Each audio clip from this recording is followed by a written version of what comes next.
नमस्कार, मैं जितेंद्र राठौड़, प्रवक्ता राजनीति विज्ञान, आरोही आदर्श राजकीय वरिष्ठ माध्यमिक विद्यालय कलायत, कैथल। आशा है बच्चों आप सभी स्वस्थ होंगे और जैसा कि शिक्षा विभाग ने सभी कक्षाओं के परिणाम जारी कर दिए हैं, आप अगली कक्षाओं के अंदर प्रवेश ले चुके हैं। आज हम जिस वीडियो को लेकर आए हैं आपके सामने वो है हमारी संसद। हमारी संसद इस वीडियो के अंतर्गत आप देखेंगे कि किस प्रकार से भारतीय संसद जो है वो कार्य करती है और इसके कौन कौन से अंग हैं, इसके जो सदन हैं, चाहे लोकसभा है या राज्यसभा, उनकी कार्यवाही किस प्रकार से चलती है, किस प्रकार से एक जो बिल है वो कानून बनता है या एक विधेयक है वो कानून बनता है, उसका भी छोटा सा रूप हम जो है, जो छोटी छोटी मॉक पार्लियामेंट की क्लिप्स हैं, उनके माध्यम से हम देखेंगे इस वीडियो के अंदर। ये वीडियो 9वीं कक्षा से 12वीं कक्षा के छात्रों के लिए बहुत उपयोगी है, या फिर मैं कहूँ 6ठी कक्षा से लेकर 12वीं कक्षा के छात्रों के लिए उपयोगी है, तो कोई अतिशयोक्ति नहीं होगी। न केवल कला वर्ग के छात्र अपितु वाणिज्य व विज्ञान संकाय के छात्रों के लिए भी ये उतनी ही महत्वपूर्ण है, क्योंकि उन्हें भी ये पता होना चाहिए कि हमारी संसद किस प्रकार से कार्य करती है और कौन कौन से अंग हैं इस संसद के, इसकी कार्यवाही कैसे होती है। तो आइए इस वीडियो को देखते हैं और विस्तार से जानते हैं कि हमारी संसद किस प्रकार से कार्य करती है। भारतीय संसद के 3 महत्वपूर्ण अंग हैं, लोकसभा, राज्यसभा और राष्ट्रपति। बच्चों, अमूमन आप ये गलती कर बैठते हैं कि जब भी ये पूछा जाता है कि संसद किन से मिलकर बनती है, तो आप केवल लोकसभा और राज्यसभा को ही मेंशन करते हैं, जबकि भारत के राष्ट्रपति भी संसद का अभिन्न अंग होते हैं। आइए अब हम इन तीनों ही अंगों को विस्तार से जानने का प्रयास करते हैं। लोकसभा की संरचना, कि लोकसभा कैसे बनती है। तो लोकसभा के अंदर कुल 552 सदस्य हो सकते हैं, जिनमें से 550 निर्वाचित सदस्य होते हैं जो जनता द्वारा वैश्विक मताधिकार का प्रयोग करके और चुने जाते हैं, जबकि 2 सदस्य जो हैं वो महामहिम राष्ट्रपति जी द्वारा मनोनीत किए जाते हैं। अधिकतम संख्या जो है वो 552 हो सकती है लोकसभा की। लोकसभा की अन्य विशेषताओं की अगर हम बात करें तो लोकसभा एक अस्थायी सदन है। इसका कार्यकाल जो है वो 5 वर्ष होता है और प्रत्येक 5 वर्ष के बाद लोकसभा के सदस्य जो हैं वो बदल जाते हैं। राज्यसभा, जिसे कि संसद का ऊपरी सदन भी कहा जाता है। अगर राज्यसभा की संरचना हम देखें तो राज्यसभा के अंदर कुल 250 अधिकतम सदस्य हो सकते हैं, जिनमें से 238 सदस्य राज्य और संघ राज्य क्षेत्रों से निर्वाचित होंगे और 12 सदस्य महामहिम राष्ट्रपति जी के द्वारा मनोनीत किए जाते हैं। राज्यसभा की अन्य विशेषताएं देखते हैं।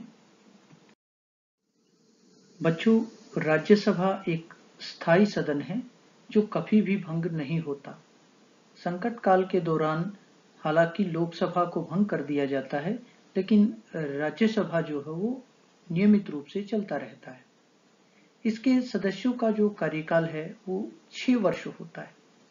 बच्चों ध्यान रखें आप, सदन जो है वो स्थायी है, लेकिन जो इसके सदस्य होते हैं उनका कार्यकाल 6 वर्ष निश्चित किया गया है और प्रत्येक 2 वर्ष के बाद 1/3 सदस्य जो है वो बदल दिए जाते हैं और उनकी जगह नए सदन आ जाते हैं। इस प्रकार ये सदन एक समय में पूरा का पूरा सदन कभी भी खाली नहीं होता और अनवरत रूप से लगातार ये सदन चलता रहता है। इस सदन के अंदर 12 विभिन्न क्षेत्रों में ख्याति प्राप्त व्यक्ति, चाहे वो कला, विज्ञान, वाणिज्य, साहित्य, खेलकूद आदि के अंदर जिनकी विशिष्ट उपलब्धि रही हो, उन व्यक्तियों को महामहिम राष्ट्रपति जी के द्वारा इस सदन के अंदर मनोनीत किया जाता है। बच्चों, आप क्रिकेट खेलते हैं तो आप जानते होंगे कि पिछले कुछ समय पहले ही राष्ट्रपति जी ने सचिन तेंदुलकर को जो है वो राज्यसभा में मनोनीत किया था और वो राज्यसभा के मनोनीत सदस्य रहे हैं।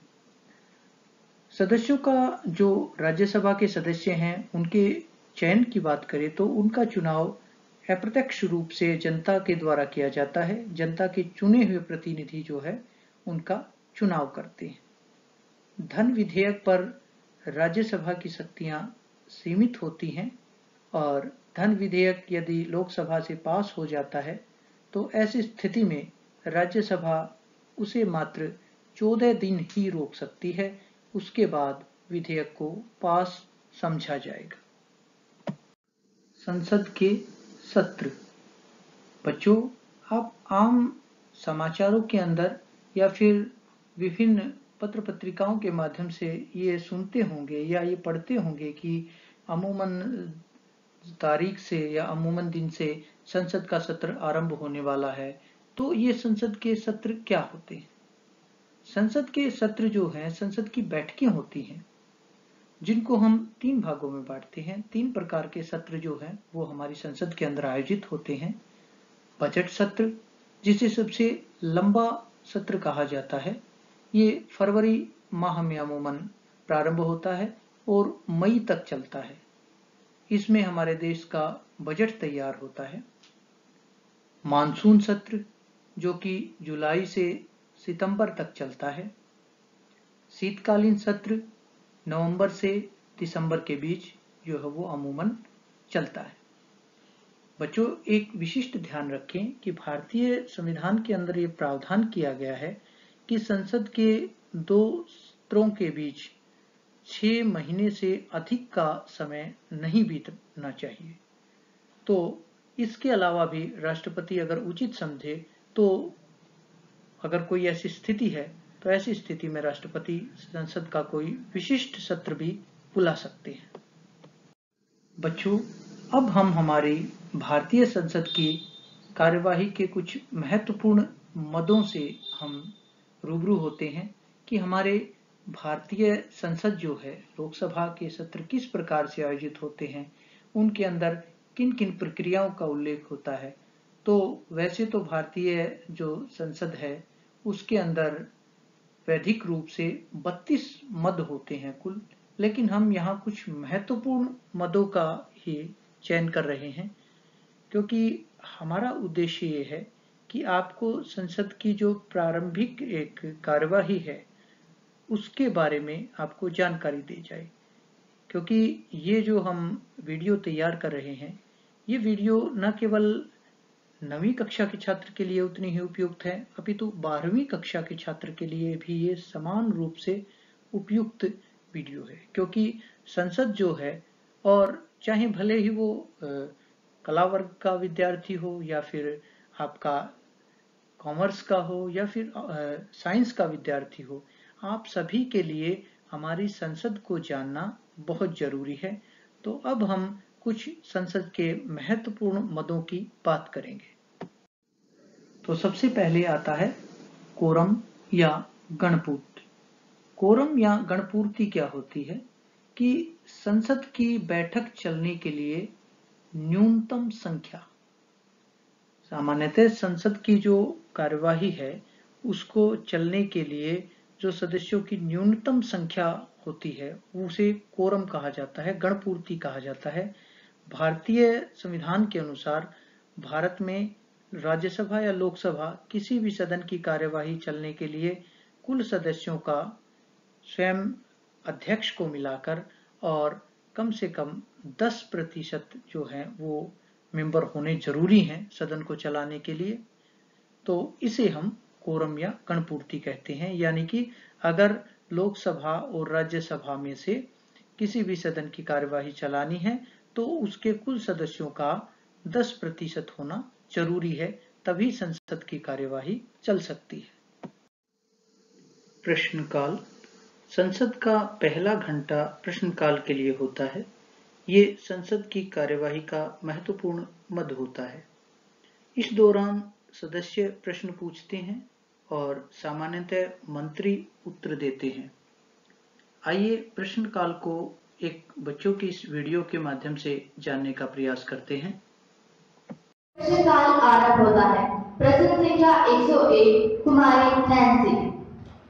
माननीय अध्यक्ष महोदय, मैं आपका धन्यवाद करूंगी कि आपने मुझे बोलने का अवसर दिया।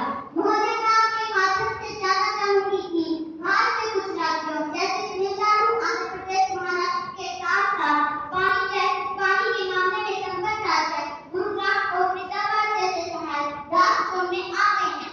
हर वर्ष वर्षा का कीमती जल व्यर्थ बह जाता है। ऐसे में हमारी सरकार की वर्षा जल संचयन को लेकर सरकार क्या कर रही है? हर तरफ ट्रैक्टर माफियाओं का राज है। लोग 1500 से 2000 रुपए में पानी पीकर पीने के लिए मजबूर हैं। कुछ शहरों में भूजल स्तर लगभग समाप्त हो चुका है। इससे सपने में भी नहीं सोचा होगा कि कितनी बुरी स्थिति होगी। ऐसे में हमारी सरकार क्या कदम उठा रही है? माननीय जल संसाधन मंत्री जी। माननीय अध्यक्ष जी, साथी सांसद के जल को लेकर चिंता वर्जित है।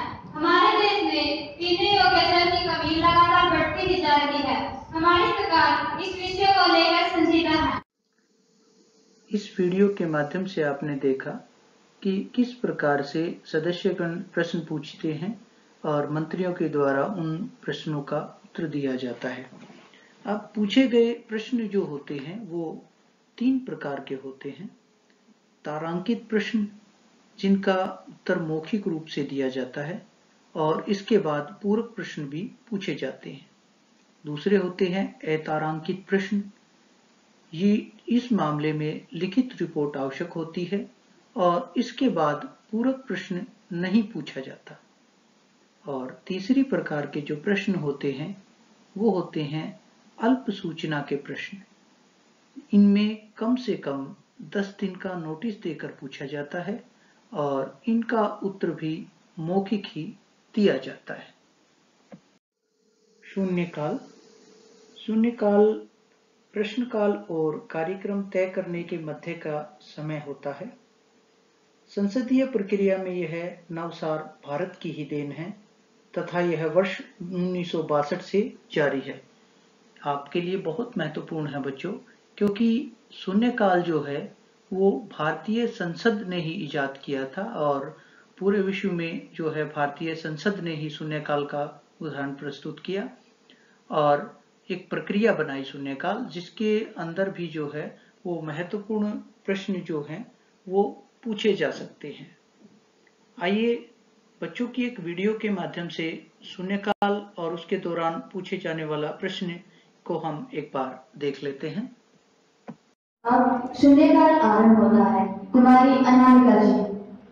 अध्यक्ष महोदय जी, भारत सरकार ने शिक्षा के 100 रुपया रिजर्व बैंक से उधार लिए हैं और शिक्षा स्तर के माध्यम से अनेक योजनाओं को लागू किया जा रहा है, लेकिन देखने में आया है कि वंचित उद्देश्य पूरे नहीं हो रहे हैं और पैसे का दुरुपयोग हो रहा है। मेरा प्रश्न हरियाणा राज्य से संबंधित है। मैं मानव संसाधन विकास मंत्री जी से पूछना चाहती हूँ कि सर्व शिक्षा अभियान के माध्यम से हर वर्ष कितनी राशि खर्च हो रही है? 6 से 14 वर्ष के विद्यार्थियों का नामांकन पिछले वर्ष में कितनी वृद्धि हुई है? शिक्षा के स्तर में कितने रुपए खर्च हो रहे हैं? मानव संसाधन एवं विकास मंत्री जी।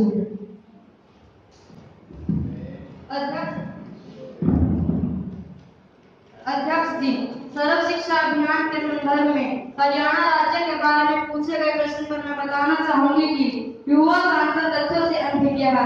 हरियाणा पहला राज्य है जिसमें पुस्तकें मुफ्त उपलब्ध की जा रही है एवं पिछड़े वर्ग की छात्राओं को छात्रवृत्ति दी जा रही है। ग्रामीण क्षेत्र की छात्राओं को साइकिल दी जा रही है। विकलांग छात्राओं के लिए विशेष दर्जा स्थापित किए जा रहे हैं। IDD के माध्यम से उन्हें डॉक्टरी उपकरण उपलब्ध कराकर उनके लिए प्रतियोगिता आयोजित करना तथा अन्य आर्थिक सहायता प्रदान करना इसमें से प्रमुख है। मेरी सम्मानित सदस्य को जानकारी नहीं कि करोड़ों रुपए भवन निर्माण के लिए आवंटित किए जा रहे हैं। कक्षा के कमरे, शौचालय, चारदीवारी एवं हर प्रकार के दांडागत निर्माण के लिए राशि की कोई कमी नहीं है।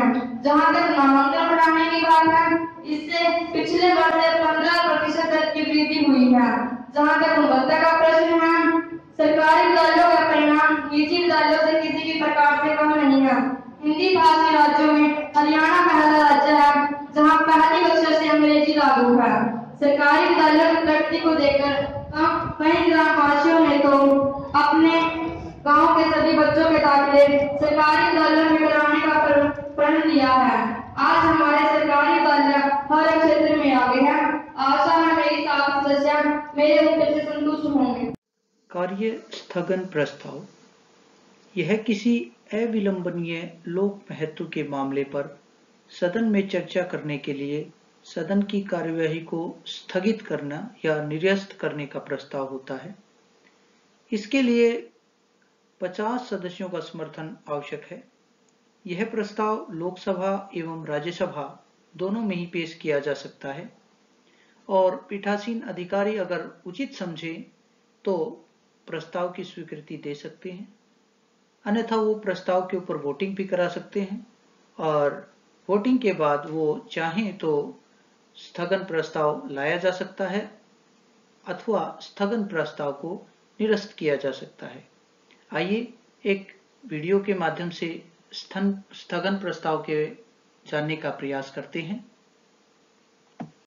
आज की कार्यवाही का अगला पद कार्य स्थगन प्रस्ताव आरंभ होता है। कुमारी खुशी जी। माननीय अध्यक्ष महोदय जी, मैं आपका धन्यवाद करती हूँ कि आपने मुझे बोलने का अवसर दिया।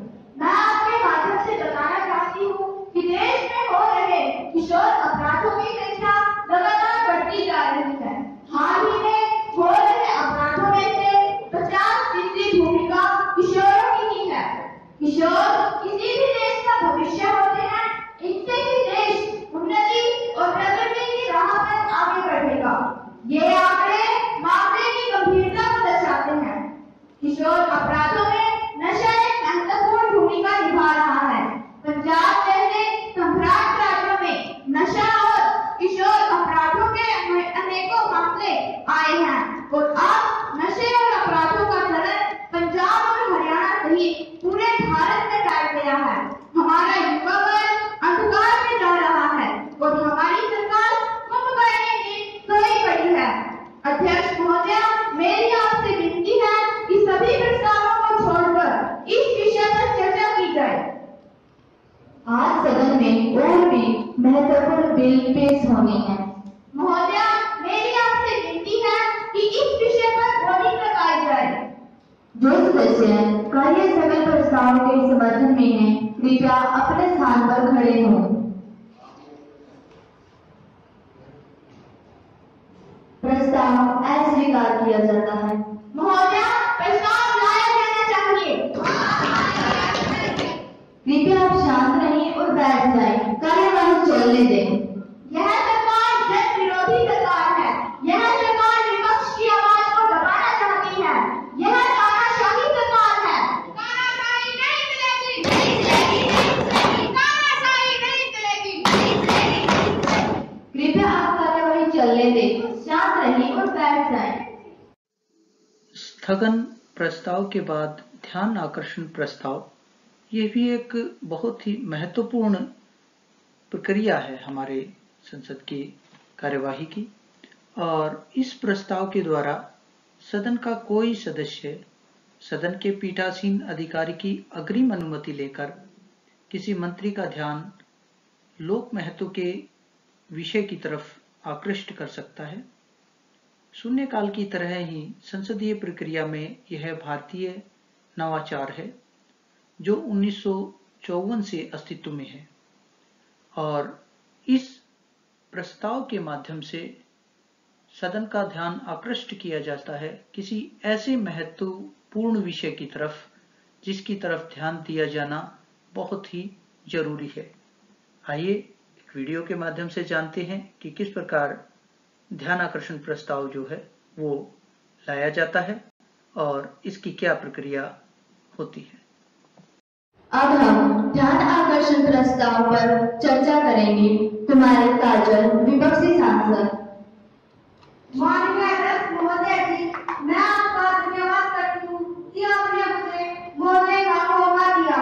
माननीय, मैं आपके माध्यम से सदन का ध्यान देश के सामने आ रहे गंभीर समस्या की तरफ आपका ध्यान दिलाना चाहती हूँ और वो समस्या है बाढ़ की।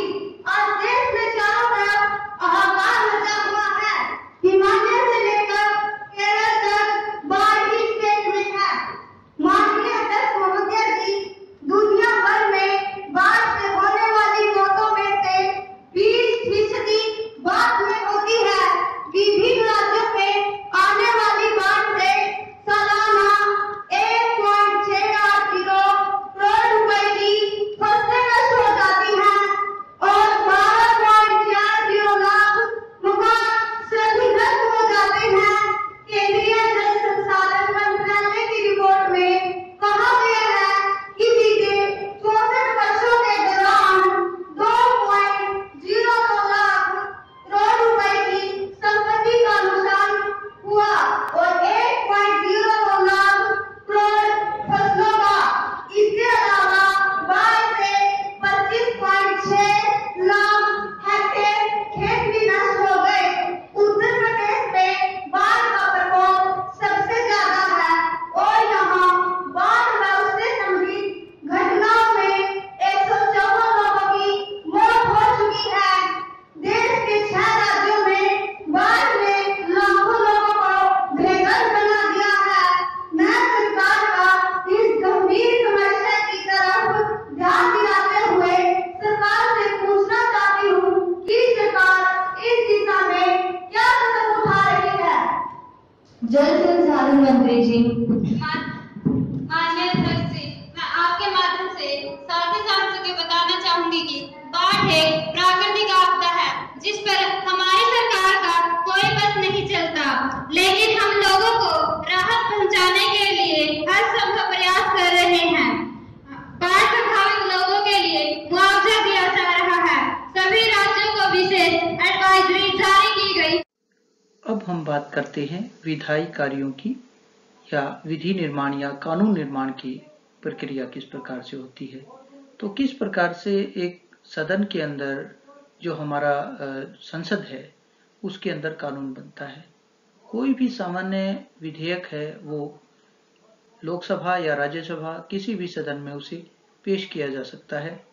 इस विषय में आप ध्यान जरूर रखें बच्चों कि जो धन बिल है या धन विधेयक है वो केवल लोकसभा में ही प्रस्तुत किया जाता है स्पीकर की पूर्व अनुमति से, क्योंकि जो लोकसभा स्पीकर होते हैं, लोकसभा अध्यक्ष जो होते हैं, वो निर्णय करते हैं कि कौन सा बिल धन बिल है या नहीं है।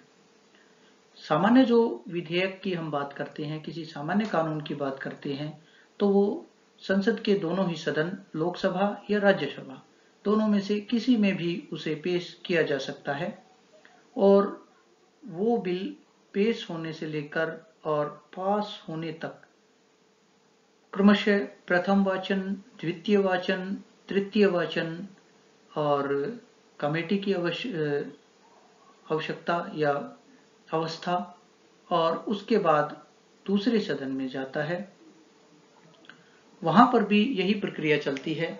किसी भी बिल को पेश किया जाता है और प्रथम वाचन में जो है उस बिल की जो मुख्य बातें हैं वही बताई जाती हैं।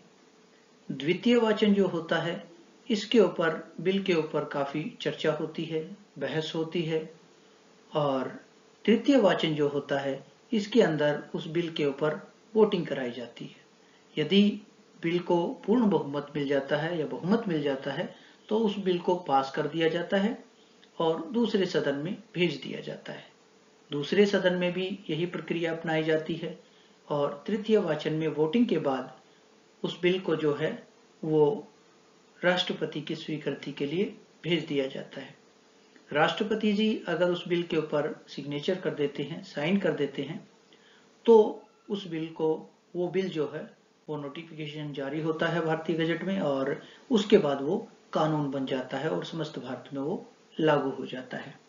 तो इसीलिए हमने वीडियो के प्रारंभ में बात की थी कि भारत के राष्ट्रपति संसद का अभिन्न अंग है, क्योंकि संसद के दोनों सदन किसी बिल को पास करने के बाद राष्ट्रपति जी के पास भेजते हैं और राष्ट्रपति जी ही उनके पास वो पावर होती है, वो शक्ति होती है कि वो किसी बिल के ऊपर सिग्नेचर करके और उस बिल को कानून का रूप दे देते हैं। हालांकि इसमें कुछ भारतीय राष्ट्रपति के संदर्भ में कुछ शक्तियां उन्हें मिली हैं और कुछ शक्तियां वो अपनी इन शक्तियों का प्रयोग जो है वो प्रधानमंत्री और मंत्रिपरिषद की सलाह पर जो है वो कार्य करते हैं। लेकिन राष्ट्रपति के पास कुछ विशिष्ट शक्तियां हैं, जैसे जेबी वीटो, जेबी पॉकेट वीटो या जेबी वीटो कहा जाता है। इस स्थिति में राष्ट्रपति किसी भी बिल को रोक सकते हैं बशर्ते वो धन बिल ना हो, और उसे जो है वो कार्य की अधिकता और समय की कमी का हवाला देकर उसे अपनी पॉकेट में डाल सकते हैं, यानी कि उसे विलंब कर सकते हैं। तो ऐसी जो है वो शक्ति भारतीय राष्ट्रपति के पास है, जिसे जेबी वीटो या पॉकेट वीटो कहा जाता है। तो आइए बच्चों, जो एक बिल है, एक विधेयक है, उसके ऊपर जो द्वितीय वाचन है उसमें किस प्रकार से बहस होती है, सत्ता पक्ष और विपक्ष तर्क वितर्क करते हैं उसके ऊपर, उसको एक वीडियो के माध्यम से हम देखेंगे कि किस प्रकार ये बच्चे जम्मू कश्मीर पुनर्गठन विधेयक के ऊपर चर्चा कर रहे हैं और जानने का प्रयास करते हैं कि प्रथम वाचन द्वितीय वाचन के अंदर किस प्रकार किसी विधेयक के ऊपर, किसी बिल के ऊपर चर्चा होती है। सभापति महोदय, मैं आपके माध्यम से विपक्ष के सभी लोगों को कहना चाहूंगी, कृपया इस पर चर्चा कीजिए। देश जानना चाहता है कि इतने समय 1870 क्यों लागू रही। देश जानना चाहता है कि इतने समय कश्मीर के अंदर भ्रष्टाचार क्यों हुआ। देश जानना चाहता है कि कश्मीर के दलितों को रिजर्वेशन का फायदा क्यों नहीं मिला। देश जानना चाहता है कि कश्मीर के ट्राइबल को पॉलिटिकल रिजर्वेशन क्यों नहीं मिला। देश जानना चाहता है कि 35A के तहत कश्मीर की माताओं बहनों को अपने बच्चों को कश्मीर इधर लाने का अधिकार क्यों नहीं मिला। सभापति महोदय, देश जानना चाहता है कि सबसे ज्यादा पैसा कश्मीर के अंदर गया, फिर भी कश्मीर के लोग आज गरीब क्यों है। आज देश जानना चाहता है। नेता प्रतिपक्ष, मैं माननीय प्रधानमंत्री जी से पूछना चाहूंगी कि माननीय प्रधानमंत्री जी, आपने ये तो कश्मीर के अंदर कश्मीरी इंसानियत और जमहूरियत का नारा दिया था, कहाँ गई है इंसानियत। आज घाटी के अंदर डर का माहौल है, खौफ का माहौल है, हर तरफ सन्नाटा पसरा पड़ा है, लोगों से उनकी आजादी छीनी जा रही है, उनके अधिकार छीने जा रहे हैं। 3 पूर्व मुख्यमंत्रियों को उठाकर जेल में डाल दिया गया है। क्या यही आपकी इंसानियत थी? क्या यही आपकी कश्मीरियत थी? क्या यही आपकी जमहूरियत थी? तानाशाही नहीं चलेगी, नहीं चलेगी, नहीं चलेगी। तानाशाही नहीं चलेगी, नहीं चलेगी, नहीं चलेगी। कृपया आप शांत रहिए और बैठ जाएं। आप कंटिन्यू करें। जो जम्मू और कश्मीर पुनर्गठन बिल 2019 आप लेकर आए हैं, उसने कश्मीर के टुकड़े टुकड़े कर दिए। आप कश्मीर के आवाम को क्या जवाब देंगे? आप हुकूमत के अहंकार में ऐसा कह रहे हैं, आप सत्ता के मत में चूर हैं। माननीय प्रधानमंत्री जी, माननीय अध्यक्ष महोदय जी, मैं आपके माध्यम से नेता प्रतिपक्ष का आभार प्रकट करना चाहूंगी कि उन्हें कश्मीर की कितनी चिंता है।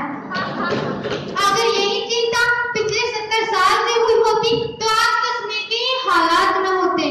जो कार्य 70 साल पहले हो जाना चाहिए था, वह कार्य आज होने जा रहा है। आपके पास बहुमत था, संख्या बल था, लेकिन अगर नहीं थी तो वह थी राजनीतिक इच्छा शक्ति।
आशा है बच्चों आपने इस वीडियो को ध्यानपूर्वक देखा होगा और भारतीय संसद के बारे में आपको जो मूलभूत जानकारी है उनका ज्ञान हुआ होगा।